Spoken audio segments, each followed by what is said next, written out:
Assalamualaikum warahmatullahi wabarakatuh. Jumpa kembali sahabat presisi dimanapun berada. Pada video kali ini kita akan mengupas tentang isu yang sedang viral, yakni terkait soal gaya kepemimpinan Kang Deddy Mulyadi atau yang akrab dipanggil dengan Kang Deddy atau Bapak Aing. Sahabat presisi, pada video kali ini saya terinspirasi mengupas sedikit tentang judul besar yang ditampilkan oleh majalah Tempo yang berjudul Habis Mulyono Terbitlah Mulyadi.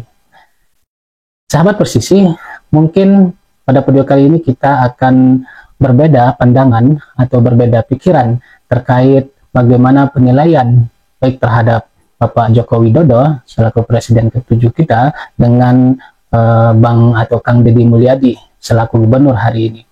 Sahabat, setidaknya ada beberapa yang mungkin ada yang sama, tetapi tidak sedikit perbedaan antara sosok Kang Deddy Mulyadi dengan Bapak Presiden Jokowi, baik itu secara personality, gaya kepemimpinan, kemudian latar belakang keluarga, kemudian karir politik, termasuk soal komunikasi dan artikulasi dari Kang Deddy Mulyadi dan Pak Joko Widodo. Sehingga jika nanti terjadi atau ditemukan perbedaan pandangan, silakan sahabat presisi ketik di kolom komentar, kita berdiskusi di kolom komentar. Tentunya perbedaan pandangan atau penilaian terhadap kedua sosok yang sekarang ini cukup viral di seluruh Indonesia itu adalah suatu hal yang biasa. Oleh karenanya, setiap perbedaan pendapat atau pandangan kita hadapi dengan pikiran yang dewasa, pikiran yang matang, kemudian pikiran yang dingin. Baik, untuk tidak berpanjang kalam sahabat, kita akan melihat dua sosok tokoh bangsa ini di zaman kontemporer yang kemudian yang selalu dikaitkan dengan gaya kepemimpinan yang kalau menurut saya mirip, tetapi tidak sedikit perbedaannya. Kita mulai dari sisi keluarga. Namun sebelum kita lebih detail mengupas Kang Deddy maupun Pak Joko Widodo, mungkin terlebih dahulu saya akan menyampaikan bahwa tema kita kali ini adalah karena terinspirasi dari judul majalah Tempo, Habis Mulyono Terbit Mulyadi, maka penting untuk kemudian kita memberikan sedikit pencerahan kepada publik biar tidak gagal paham atau tidak salah kemudian menilai atau ada sedikit potensi menggiring opini bahwa Kang Deddy Mulyadi mengikuti jejak Bapak Joko Widodo. Karena nanti kita akan melihat satu persatu di mana letak kemiripan, di mana letak kesamaan, atau di mana letak perbedaan kedua tokoh tersebut. Pertama, mari coba kita lihat dari sisi silsilah keluarga atau terah atau yang kita kenal dengan keturunan. Bapak Presiden Joko Widodo berasal dari anak dari seorang tukang mebel, atau dengan kata lain bahwa Presiden Joko Widodo bahwa Pak Joko Widodo selaku Presiden ke-7 dan Kang Deddy Mulyadi sama-sama berasal dari rahim rakyat kecil. Dimana kita ketahui bahwa Pak Joko Widodo adalah seorang anak tukang mebel yang kemudian ketika Pak Jokowi besar, mebel orang tuanya Pak Jokowi berkembang dan kemudian menjadi pengusaha dan banyak melakukan ekspor hasil dari karya-karya mebel di keluarga Pak Joko Widodo. Tidak banyak informasi yang kita ketahui di mana masa kecilnya Pak Joko Widodo ketika dia masa-masa kecil seperti apa. Sedikit sekali informasi yang bisa kita ketahui. Namun sahabat, jika kawan-kawan atau sahabat punya informasi yang lebih detail, silakan nanti bisa ditambahkan di kolom komentar. Kemudian kalau kita lihat sosok Kang Deddy Mulyadi, masa kecilnya juga sama, lahir dari rahim rakyat kecil. Ayah dari Kang Deddy adalah seorang TNI yang memperjuangkan, yang mengabdikan hidupnya untuk negara kesatuan Republik Indonesia, hingga menghembuskan nafas terakhir ketika detik-detik akhir Belanda menduduki Indonesia.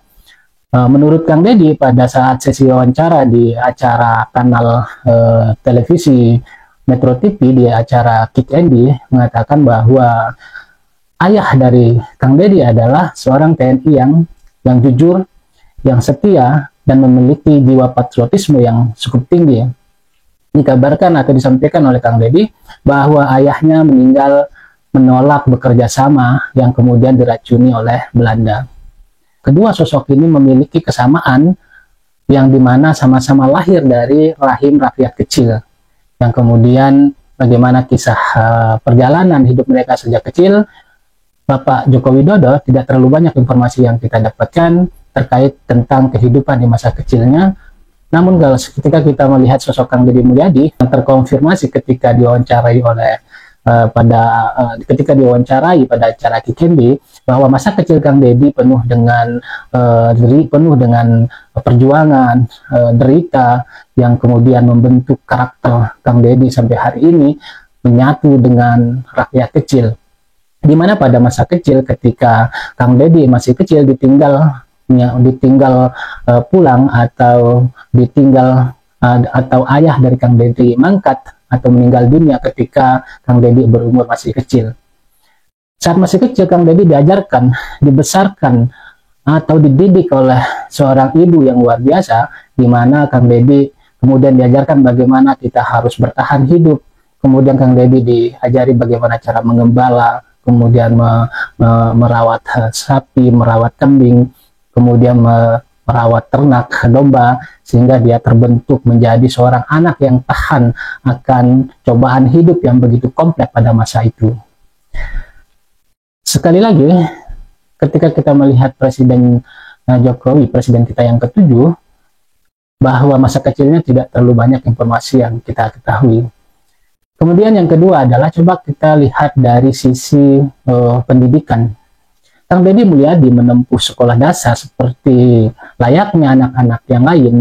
Ketika bersekolah, pulang sekolah kemudian membantu ibunya bekerja di sawah, kemudian membantu jualan. Bahkan informasi yang dikumpulkan oleh Presisi, Kang Deddy Mulyadi pernah menjual es, pernah menjadi tukang ojek, pernah menjadi mobil angkutan umum. Bersekolah seperti biasa, sekolah dasar, kemudian ke sekolah tingkat pertama atau sekolah menengah, sampai Kang Deddy kemudian bisa melanjutkan di perguruan tinggi.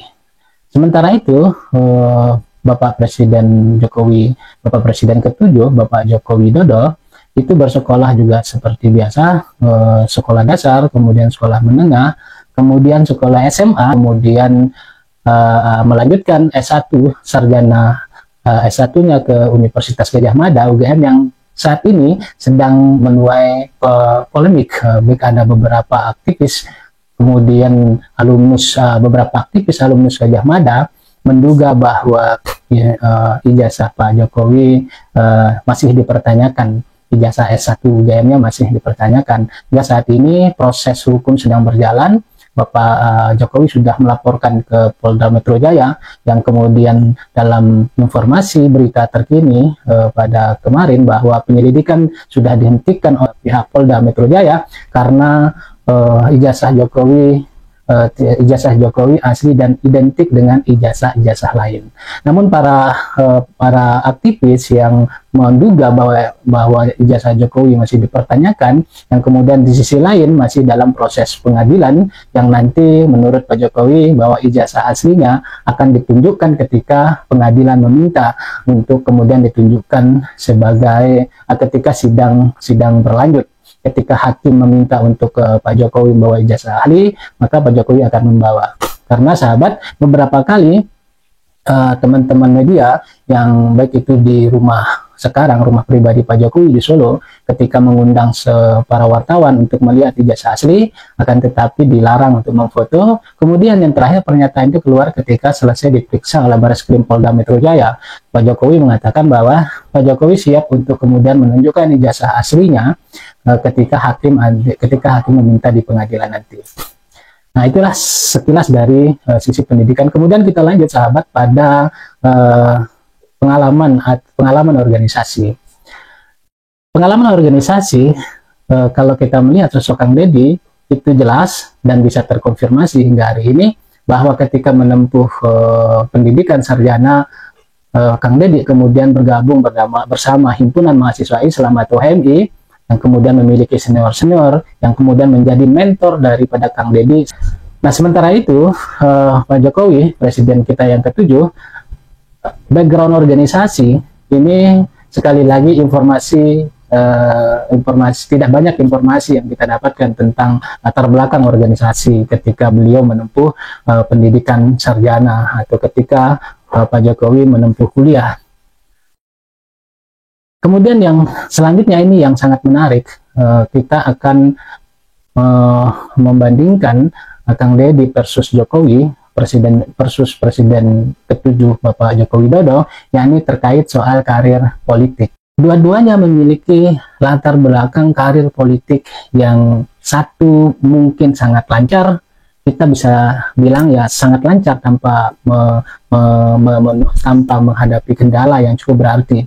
Sebut saja Pak Jokowi ketika maju pada perhelatan kompetisi atau kontestasi pilkada dalam merebutkan wali kota Solo, yang kemudian di tahun 2005 dengan pengusung utamanya Partai Demokrasi Perjuangan atau PDIP, kemudian koalisi dengan PKB yang awal-awalnya sangat sulit, kemudian mengalahkan bertarung dengan waktu itu incumbent di Solo, namun dengan program belusukan yang kemudian dikenalkan di masyarakat mengantarkan Pak Jokowi menjadi wali kota Solo pertama dengan meraih angka 36%.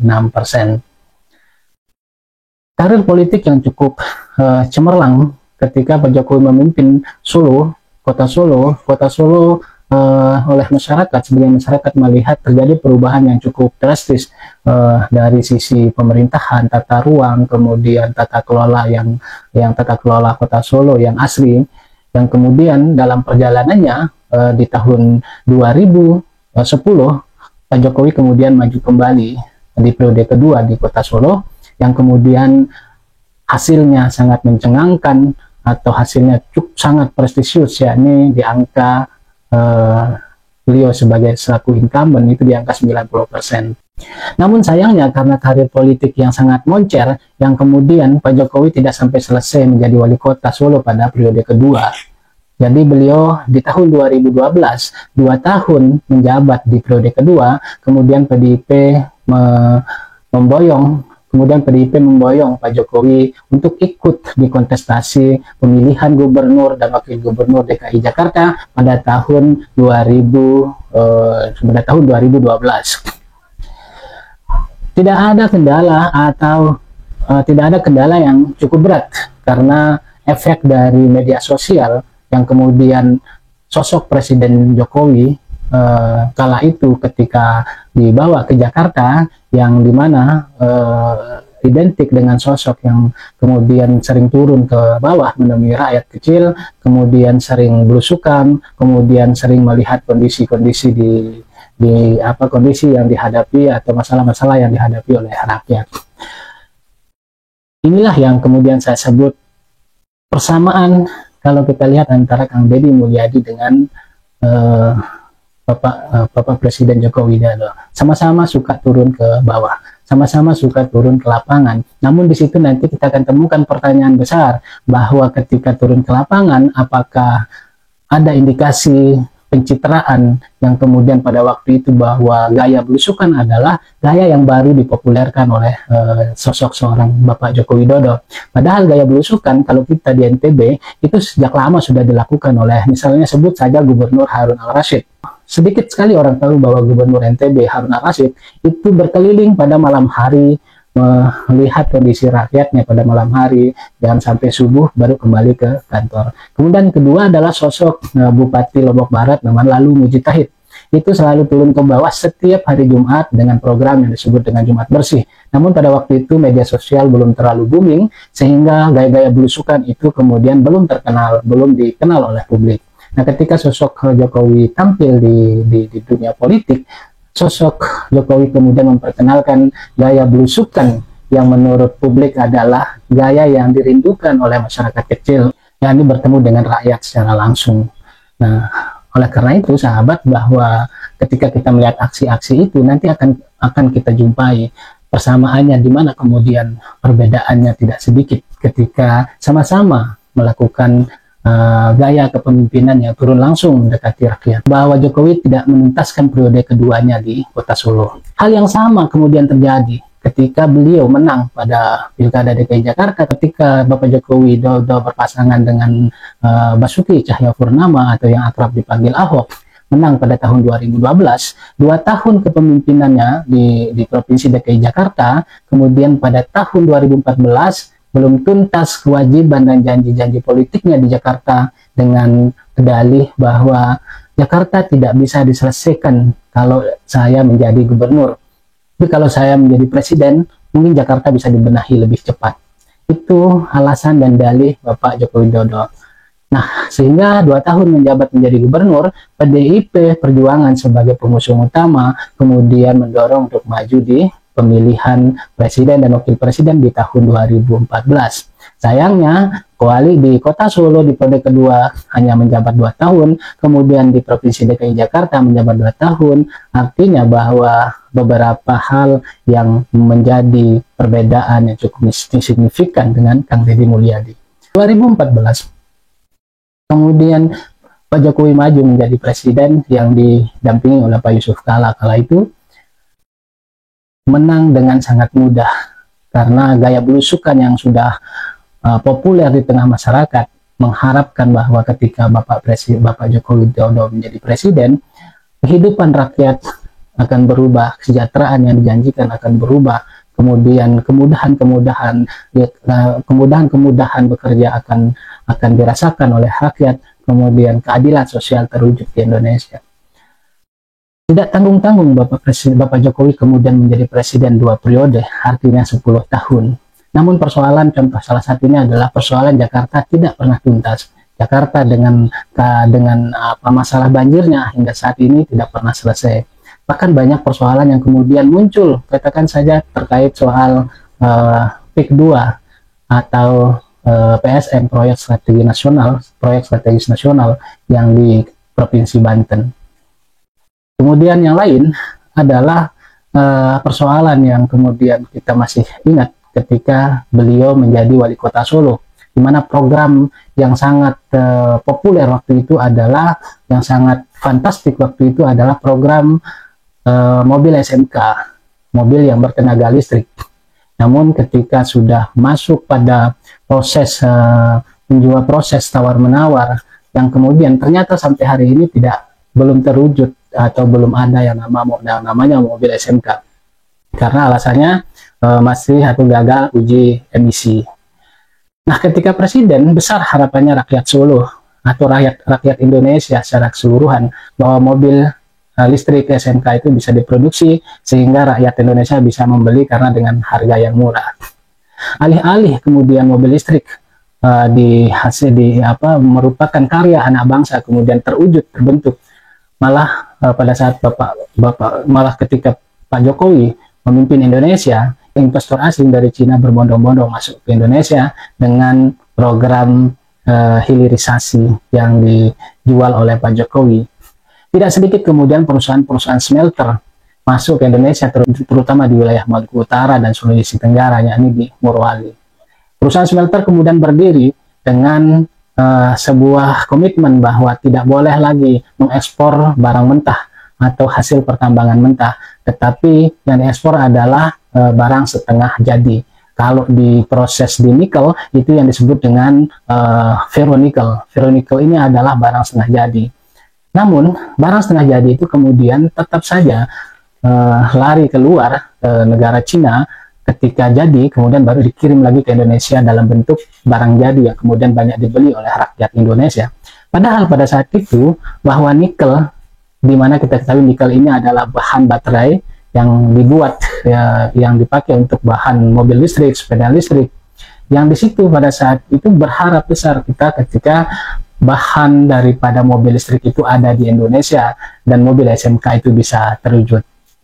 Hingga saat ini bahwa janji-janji terkait soal smelter dan kemudian dilanjutkan dengan program hilirisasi tambang, di mana hilirisasi itu maksudnya perusahaan mendirikan, investor datang mendirikan perusahaan mengolah hasil tambang yang kemudian menjadi barang jadi di Indonesia, kemudian dijual baik itu di luar Indonesia maupun di dalam negeri. Namun kenyataannya hingga saat ini perusahaan-perusahaan yang kemudian beroperasi belum ada satupun yang kemudian berdiri untuk mengolah barang atau hasil tambang menjadi barang jadi di Indonesia. Smelter-smelter baik itu di Morowali, di Maluku Utara, di Weda, kemudian di NTB yang sedang membangun di Sumbawa Barat, itu semuanya adalah pengolahan ore menjadi barang setengah jadi. Kalau nikel menjadi ferronikel. Kemudian emas, tambang, mineral yang lain seperti emas, tembaga, dan lain sebagainya itu juga setengah jadi baru boleh dikirim atau boleh diekspor. Sahabat, coba kita lihat sekarang dari sisi karir politik Kang Deddy. Tadi kita sudah ulas tentang karir politik Pak Jokowi, di mana kita ketahui bahwa ada dua daerah yang dimana pada saat kepemimpinan Pak Jokowi tidak tuntas, Kota Solo dan DKI Jakarta. Bagaimana dengan Kang Deddy? Karir politik dimulai dari bawah. Ketika beliau menyelesaikan sarjana atau S1-nya, beliau kemudian mengikuti arahan dari senior-seniornya, masuk pertama di Partai Golkar, kemudian diberi amanah di tingkat cabang atau DPC Golkar di Kabupaten Purwakarta. Menjadi anggota DPRD Purwakarta, menjadi anggota DPRD Purwakarta, yang kemudian setelahnya menjadi Bupati Purwakarta 2 periode. Dari tahun 2028 kemudian berakhir di 2018. Setelah itu selalu Kang Deddy mencoba bertarung di tingkat Provinsi Jawa Barat. Namun nasib belum memihak kepada Kang Deddy, kalah dengan incumbent pada waktu itu. Kemudian Kang Deddy kemudian maju menjadi DPR RI dan terpilih.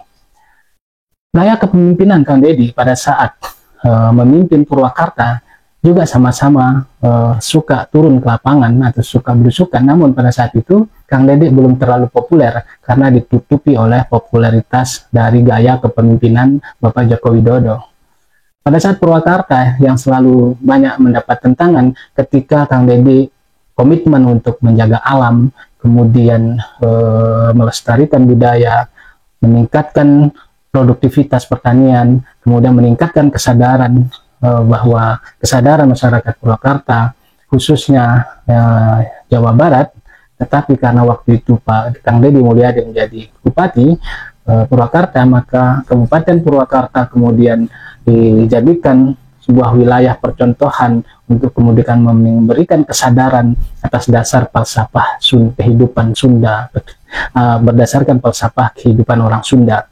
2 periode memimpin Purwakarta kemudian menjadi kabupaten yang berubah, baik dari sisi alamnya yang asri, penduduknya yang kemudian ramah, memiliki falsafah hidup kesundaan, memiliki falsafah hidup sesuai dengan falsafah hidup orang Sunda, yang dimana kasih sayang, welas asih, dan asuh kemudian terwujud di Purwakarta. Kendati tidak sedikit yang menentang terkait soal kebijakan, contohnya misalnya ketika Kang Deddy Mulyadi gemar membangun patung di perbatasan, patung-patung di perbatasan, tidak sedikit yang kemudian bahwa kota Purwakarta kemudian dicap menjadi kota kemusyrikan karena banyak patung.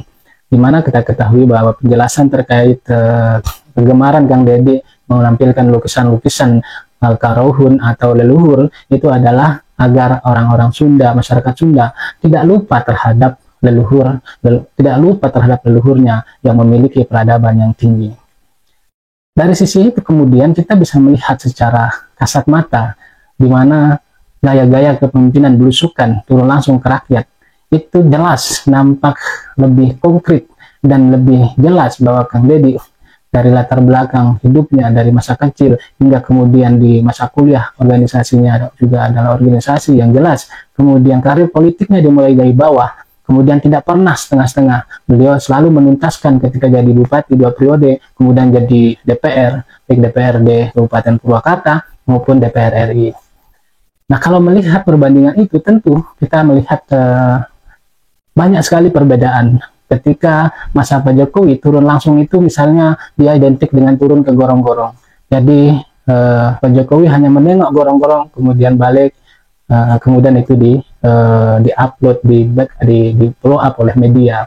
Kemudian turun ke sawah, hanya melihat, kemudian melihat padi, ikut nanam-nanam sebentar, kemudian di follow up oleh media. Namun kalau kita melihat Kang Deddy, bayangkan di sebuah sungai, di situ tumpukan sampah yang bau busuk, beliau turun bersama dengan rakyat, basah-basah, baju basah, celana basah. Yang kita khawatirkan seorang pemimpin adalah di situ ada bahaya yang mengancam.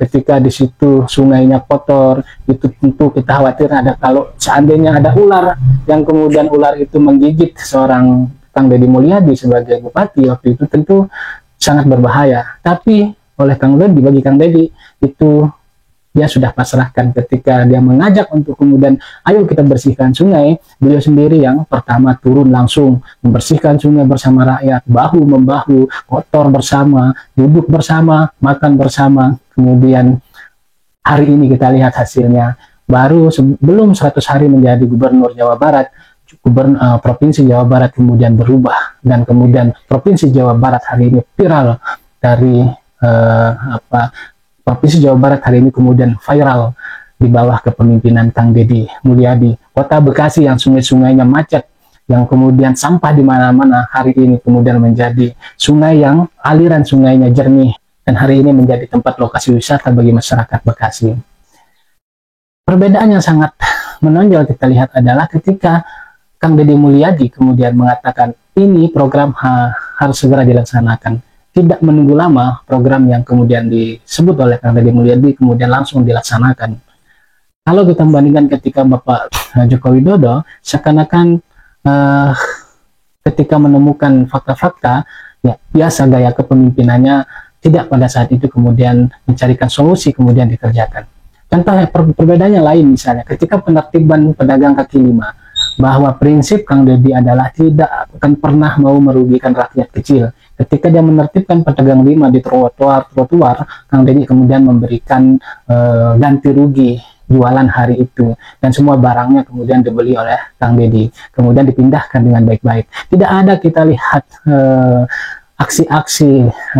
aksi-aksi represif dari Pol PP menghancurkan dagangan-dagangan rakyat kecil.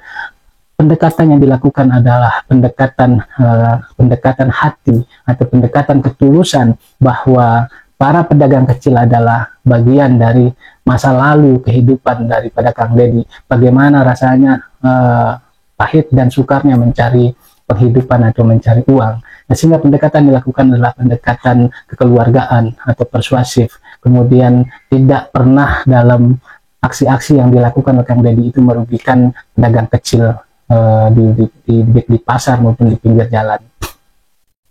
Kemudian yang selanjutnya adalah yang terakhir, soal keluarga. Ini bukan kebetulan, Bapak Joko Widodo juga punya keluarga, anaknya juga laki-laki 2, kemudian perempuan 1.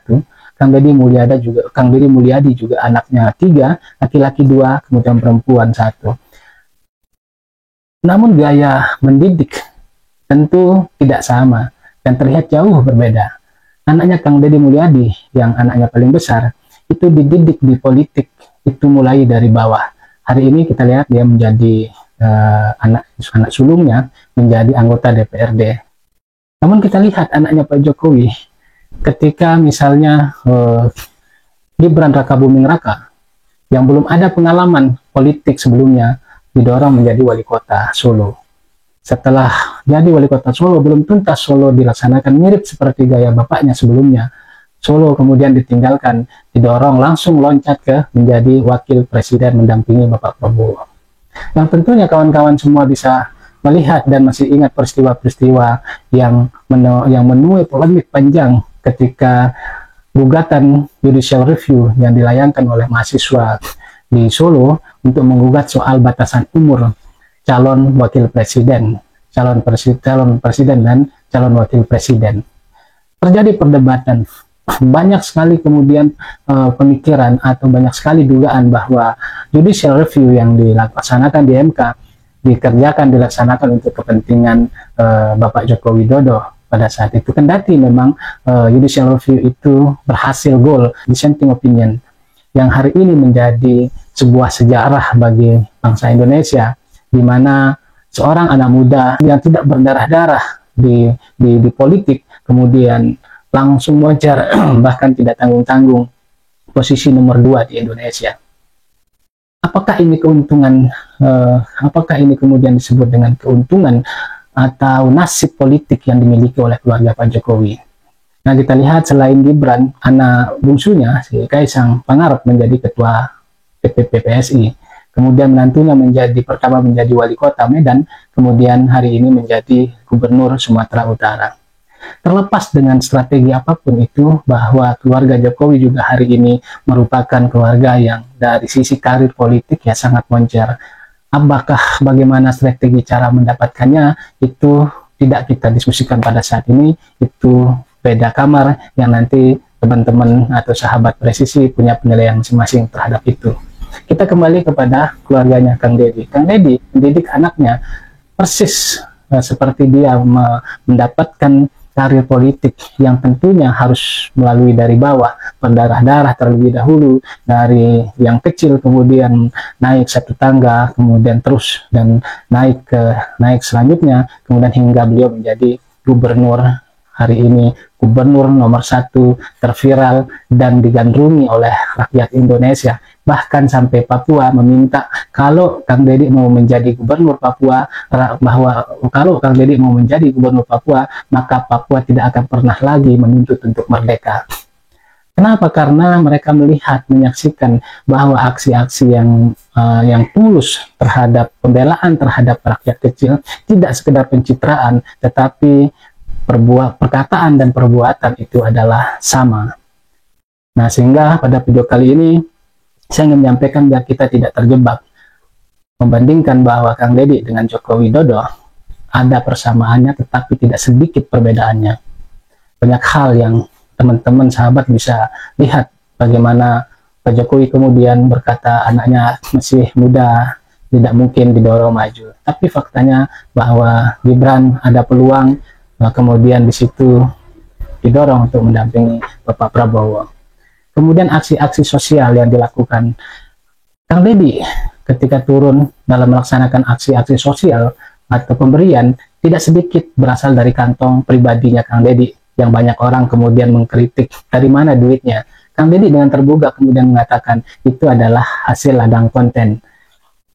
Beliau tidak malu karena daripada menggunakan anggaran daerah atau anggaran negara yang dimana dibungkus dengan program yang disitu hanya untuk sebuah tujuan politik, bagi Kang Deddy memberikan rakyat yang kemudian sudah nyata ditemukan dalam kondisi kesusahan dan membutuhkan, tidak tanggung-tanggung Kang Deddy kemudian memberikan diambilkan dari kantong pribadi, baik itu gajinya maupun dari hasil-hasil ladang konten. Dan beliau tidak malu terhadap itu, daripada menggunakan anggaran negara yang dihabiskan kemudian tidak memiliki hasil yang jelas. Hari ini kita melihat kemudian Jawa Barat dan pernyataan terakhir Kang Deddy pada saat peringatan Hari Kebangkitan Nasional, di mana 18 hari siswa-siswa yang remaja-remaja yang melakukan bukan nakal menurut Kang Deddy, bahwa melakukan hal-hal yang kurang positif atau melakukan menjurus ke hal-hal negatif, kemudian dibawa ke barak militer untuk diberikan pendidikan kebangsaan di markas Siliwangi, Jawa Barat. Pada saat peringatan Hari Kebangkitan Nasional, beliau berpidato dengan haru bangga bahwa hanya 18 hari bisa merubah karakter peserta didik yang tadinya malas dan lain sebagainya menjadi anak-anak yang disiplin, anak-anak yang punya harapan, anak-anak yang punya ketekunan dan punya sopan santun, welas asih baik itu terhadap orang tua maupun orang lain. Artinya bahwa apa yang disampaikan Kang Deddy itu selalu langsung dikerjakan. Hari ini kita akan menunggu bagaimana janji-janji yang sudah disampaikan oleh Kang Deddy, baik itu terkait pembangunan industri yang akan dibangun di kota-kota industri yang ada di Jawa Barat. Nah, sehingga sahabat, video kali ini ingin menegaskan bahwa Kang Deddy Mulyadi yang kemudian dicap adalah sosok, kalau kita lebih ekstrim mengatakan reinkarnasi dari sosok Jokowi, maka menurut saya kurang sependapat atau kurang sepaham tentang itu. Karena sosok Kang Deddy Mulyadi terbentuk dari kecil, terbentuk dari keluarga yang kuat, keluarga yang tangguh. Kemudian sosok pribadi hari ini bukan menjiplak sosok-sosok yang lain. Pak Jokowi berdiri dengan gaya belusukannya yang sama. Bahwa sahabat bisa menilai bagaimana belusukannya Pak Jokowi yang menurut kacamata saya adalah dibesar-besarkan oleh media. Ada sedikit ya yang kemudian kalau kita lihat lebih pada nilai-nilai pencitraan untuk tujuan politik yang lebih besar. Namun kalau kita melihat dari sisi ketulusan cara gaya belusukannya Pak Kang atau bicara dan gaya belusukannya Kang Deddy, sangat terlihat ketulusan bercampur dengan masyarakat, karena kita sekali lagi melihat latar belakang beliau yang sungguh sangat penuh dengan perjuangan kemudian mencapai karir hari ini. Sahabat, mungkin itu saja dari ulasan kita di video kali ini. Mungkin masih banyak yang kurang, nanti kita akan berdiskusi. Silahkan kalau ada sahabat yang punya informasi yang lebih komplit atau penilaian yang berbeda terhadap isi video ini, silahkan komen di kolom komentar. Semoga bermanfaat sehingga kita tidak termudah tergiring oleh opini-opini yang kemudian bisa juga menyesatkan pikiran kita. Kita bisa menilai, melihat, menyaksikan aksi-aksi belusukan, aksi-aksi yang turun langsung ke rakyat, baik itu dari sisi Kang Deddy Mulyadi, kemudian dari sisi sosok Pak Jokowi. Silahkan, bebas kita menilai. Itu adalah hal yang biasa dalam dunia demokrasi kita di Indonesia. Demikian video kali ini, semoga bermanfaat. Kawan-kawan, ini saya pakai kacamata hitam, sahabat, dan pakai ikat kepala efek dari efek dari Pak Aing, efek dari Bapak Aing. Ini ikat kepala khas Lombok. Ini kacamata, kenapa pakai kacamata hitam? Karena ada satu teori, kalau kita ingin melihat sisi yang terang, maka kita harus berada pada kamar yang gelap, sehingga sisi yang terang itu akan semakin tampak lebih terang. Baik, itu dulu sementara video kali ini, sahabat. Semoga bermanfaat dan sehat selalu, tetap semangat, merdeka dalam berpikir, objektif dalam penyajian, sadar dalam bertindak. Billahi fi sabilil haq fastabiqul khairat. Assalamualaikum warahmatullahi wabarakatuh.